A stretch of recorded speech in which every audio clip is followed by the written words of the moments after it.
लोकसभा में संविधान पर बहस के पहले दिन राजनाथ सिंह, प्रियंका गांधी और अखिलेश यादव ने अपना भाषण दिया। राजनाथ ने जहां कांग्रेस की घेराबंदी की, वहीं अखिलेश और प्रियंका ने केंद्र की वर्तमान सरकार पर जमकर निशाना साधा।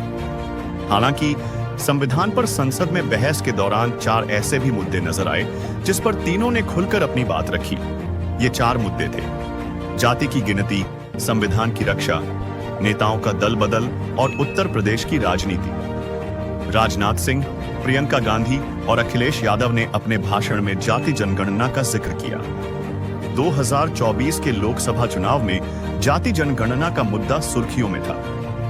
कांग्रेस और सपा समेत कई पार्टियां जाति आधारित जनगणना की मांग कर रही हैं। सरकार इस पर पहले चुप थी, लेकिन पहली बार सदन में सरकार की तरफ से इस पर सकारात्मक रुख दिखाया गया है। बीजेपी की तरफ से बोलते हुए केंद्रीय मंत्री राजनाथ सिंह ने कहा कि जनगणना कराने में कोई दिक्कत नहीं है। यह भी बताया जाए कि उस आंकड़े से किसे किसे आरक्षण देने की तैयारी है। राजनाथ ने आगे कहा कि स्पीकर अगर सहमति देते हैं तो इस पर संसद में बहस भी होनी चाहिए। कांग्रेस सांसद प्रियंका गांधी ने भी जाति जनगणना का जिक्र किया। प्रियंका ने कहा कि लोकसभा में हार के बाद अब ये लोग जाति आधारित जनगणना की बात कर रहे हैं। लोकसभा चुनाव में जब हम इसे उठा रहे थे तब ये लोग मंगलसूत्र और भैंस चोरी की बात कर रहे थे। प्रियंका ने जाति जनगणना की मुखर पैरवी की। अखिलेश के भाषण में भी जाति जनगणना का जिक्र हुआ। सपा मुखिया ने कहा कि सेंट्रल यूनिवर्सिटी में कुलपति और प्रोफेसर के पद पर सिर्फ 10% आबादी वाले लोगों का कब्जा है। सरकार इसका आंकड़ा जारी करे। यह सरकार जाति जनगणना पर सिर्फ बोलती है। हम लोगों को सरकार में आने का मौका मिलेगा तो जाति जनगणना कराएंगे। संसद में बहस का विषय संविधान है, इसलिए तीनों ही नेताओं ने इस पर खुलकर अपनी बातें कही हैं। दरअसल संविधान के 75 वर्ष पूरे होने पर लोकसभा में 2 दिन का बहस आयोजित किया गया है। बहस की शुरुआत राजनाथ सिंह ने की। राजनाथ सिंह ने कहा कि कांग्रेस की सरकार को जब भी संविधान और सत्ता में से किसी एक को चुनने का मौका, तब कांग्रेस ने सत्ता को चुना। सिंह ने आपातकाल से लेकर कल्याण सिंह की सरकार गिराने तक की घटनाओं का जिक्र किया।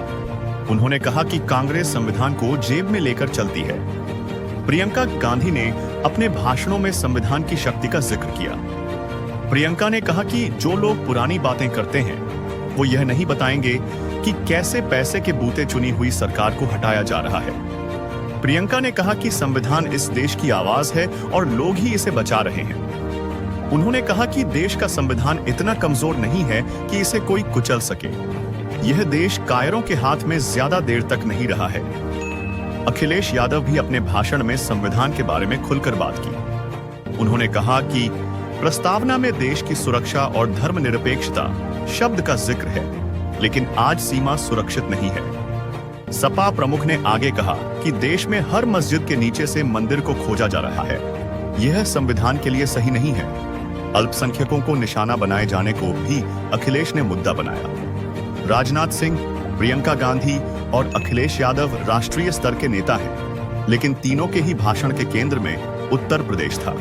शुरुआत राजनाथ सिंह ने की। सिंह ने अपने भाषण के दौरान यूपी में लगे राष्ट्रपति शासन का जिक्र किया। उन्होंने कहा कि जब 1992 में अयोध्या का गुंबद गिरा, तब तत्कालीन कल्याण सिंह की सरकार ने यूपी के मुख्यमंत्री पद से इस्तीफा दे दिया, लेकिन तत्कालीन कांग्रेस की सरकार ने इस्तीफा को स्वीकार नहीं किया। उलट कुछ घंटे बाद सरकार को बर्खास्त कर दिया गया। राजनाथ सिंह ने अपने भाषण के दौरान जगदंबिका पाल वाली घटना का भी जिक्र किया, जिस पर कुछ सांसद हंसने लगे। प्रियंका ने अपने भाषण में आगरा, संभल और हाथरस के जरिए यूपी और केंद्र की सरकार को घेरने की कोशिश की। उन्होंने यूपी में हो रहे अत्याचार और पुलिसिया कार्रवाई के मुद्दे पर बीजेपी को निशाने पर लिया।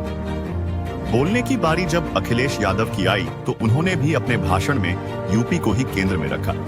अखिलेश ने कहा कि उत्तर प्रदेश में डबल इंजन की सरकार बनाने गए थे, पर अब इंजन के साथ साथ डब्बे भी टकरा रहे हैं। अखिलेश ने कहा कि यूपी कस्टोडियल डेथ में नंबर 1 बन गया है। वहां की सरकार अल्पसंख्यकों को लूट रही है।